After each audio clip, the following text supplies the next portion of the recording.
Crossing New Horizons just had a dedicated direct, and boy did we learn a lot from that. One thing that stuck out to me is just how much we can design things ourselves in the game, including terraforming once you unlock it. This got me thinking what kinds of islands people might create, but more than that, what styles will become popular amongst the online community. I predict that similarly to New Leaf, the way that the game was designed will actually change many people's perspectives of what kind of islands they like in an interesting way over time. More specifically, since there is a lot more customization options in New Horizons, like placing neighbors' houses ourselves, redesigning the terrain, placing furniture around town, placing more of the buildings, moving things around after the fact, etc., I'm wondering if this will affect what type of town designs become popular with fans online because of what happened in the last game. New Leaf gave more customization options than previous games. Instead of just placing trees and patterns on the ground, being able to place bushes, public work projects, and change the design of buildings meant that towns started to look even more different from one another. Some even put in crazy amounts of energy to try to control where neighbors put their houses so they wouldn't spawn in the same places. Or they hacked it, I don't know. Over time, we saw a rise of two particular styles of towns, those that look carefully organized and those that are made to look more natural and spontaneous. There are other types, of course, in existence, but what I'm focused on is the type of towns that would have pictures of it shared around social media because of how much people liked its aesthetic. So I'm not counting towns that didn't get a lot of focus put into its design, or storytelling towns like the horror ones that were popular in the Dream Suite, since those were more about the experience rather than looking at pictures of it. And also, not many people actually made a town solely for telling a story through the Dream Suite, so I won't be talking about those. I feel that I personally noticed more towns that felt more controlled closer to when New Leaf came out. There's a lot of cutesy pink towns with colorful public works projects, and neighbors' houses being lined up nicely. Later on, I noticed more of the natural forest type towns. These towns weren't organic at all. They still take quite a bit of planning, but they're made to look as if there were natural elements at play. Houses are more scattered, weeds are allowed to grow, mushrooms are abound, one of their characters would be kept in a tent, more artificial looking public works projects were avoided, and normally it would be raining in pictures or in the Dream Suite. Towns were also hacked in order to place things where you normally couldn't. There was still a range of styles in this genre, but these were all staples. Looking through sites like Tumblr, the cutesy organized towns and the woodsy ones dominated in popularity to the point that some users got annoyed that every town seemed to be one or the other. But I do think that I remember the natural types not being such a big movement right after the game came out.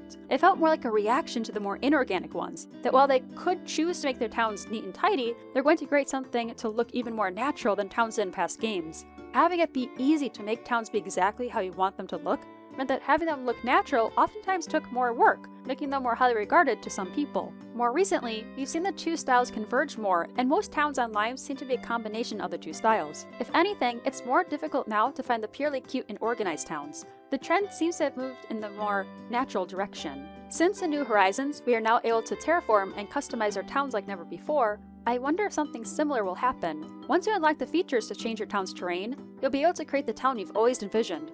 But because of how easy it is to change things ourselves, I'm thinking that as time passes, towns that appear relatively more natural will be more sought after. Some people online have already started planning out what they want their towns to look like by drawing maps or ideas for sections of their towns. I've noticed that the majority of them seem very organized, with houses being lined up nicely, areas being clearly divided, rivers that are fairly straight or at least look purposeful, and so on. I predict that a lot of towns will look like this when you start unlocking the features, but after a while, people in the community will try to make towns that appear less planned, such as having the river's borders bend in less artificial looking ways, and have the placement of things seem more random. Of course, this won't be the case for everybody, but as a general trend, this is what I predict. I want to make it clear though that there's no bad way to design your town. I don't want to make it seem like I'm saying that people should or shouldn't follow what's currently popular, but I do think it's interesting to see the trends in the community. In fact, I mostly played New Leaf in the first couple of years after it came out, and after getting inspired from what I saw on social media, I made my town, well, cute and organized. And I've kept it this way ever since. Some people, myself included, have felt a bit worried about whether we'll be able to think of creative towns. But hopefully we'll be able to get over our fears and just have fun designing them. I'll also throw out there that of course there have been other types of towns that are popular online, but I want to focus on the two main dominant ones on social media. Besides this, I figure I'll share a few of my other thoughts on the Direct quickly. I was surprised by how much won't be available to use on launch day. Nintendo Online, host holidays, and save backups. But I'd much rather wait and have a good product in the end than either have them rush things or push back the whole game, so I'm okay with things will turn out. I am very curious though about how the holidays will be, considering we didn't see anything of what they're like. I mentioned before that I like Toy Day and New Leaf because of the gameplay outside of the day of the holiday itself, and I'm hoping we'll see more holidays like this since they have more replay value to me. By having them released throughout the year, I suppose that this means I'll be less likely to be spoiled on what they're like, so I might actually like waiting on them. Like everyone else, I was really blown away by how beautiful the museum looks. Related to that, I originally worried that since we have to unlock the museum, I might forget to donate the bugs and fish that I capture for the first time before I get them. But since it's confirmed that you can place them outside, I'll be able to keep them to the side until I get the museum. Plus, we can check what we've already donated. The lighting in the houses and having the main room, once it's fully expanded, still keeps its windows, make them look even cuter. I felt inspired to make a comfy looking living room after watching the direct. Overall, it was nice seeing towns that are further along than what we've previously seen. The same thing happened with New Leaf, where the first couple of videos showed nearly barren towns, so it was to be expected, but seeing more decorated towns made me excited for all the possibilities in store for us. If you haven't already, try watching the direct in Japanese. Unless if you did originally, then watch in English. Just watch in a language that you haven't yet, because some of the footage where the text is a little different. Since I have to change the language in-game and then try to take the footage again, some things aren't able to be exactly the same. While the changes aren't groundbreaking, it's fun trying to spot what's different. It's a bit early, but this direct made me start to think about how they'll be able to push the next Animal Crossing game even further, considering how much they're doing now. I suppose the changes show that they wanted to follow some of the current trends in video games and also try to appeal to some new demographics, so I guess that's how the next game might go as well. Now, for something only I care about, I realized the boxes from the Animal Crossing booth were designed after the ones you get in the tent. Originally, I thought that they just put on the leaf and the other 3 symbols to make it seem like something that would be in the game, but now I see that it's specific.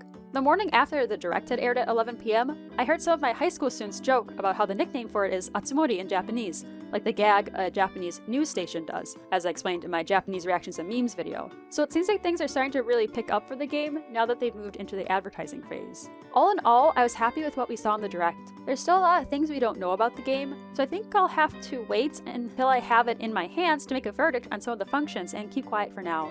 I will say I'm starting to get a bit nervous as the game gets closer to release, in part because the pre-orders for the Animal Crossing Switch aren't open yet for me, and I'm not sure if I'll be able to secure one. But hopefully everything will go as planned, and in less than a month I'll be joining the Island Getaway package. If you enjoyed this video, you might want to check out Wilbo's World's video on how the Dream Suite might function in New Horizons. He brings up some interesting ideas and illustrates them in a way that makes them easy to picture. I also want to say thank you to all my subscribers since I'm now at over 1,000. Wow! I never thought that I would reach 1,000 in a year, or ever really. As well, thank you for all the likes and comments. I like to see what you all think. Feel free to follow me on social media like Tumblr and Twitter. I post things like the recent Choco eggs that were released. See you next time!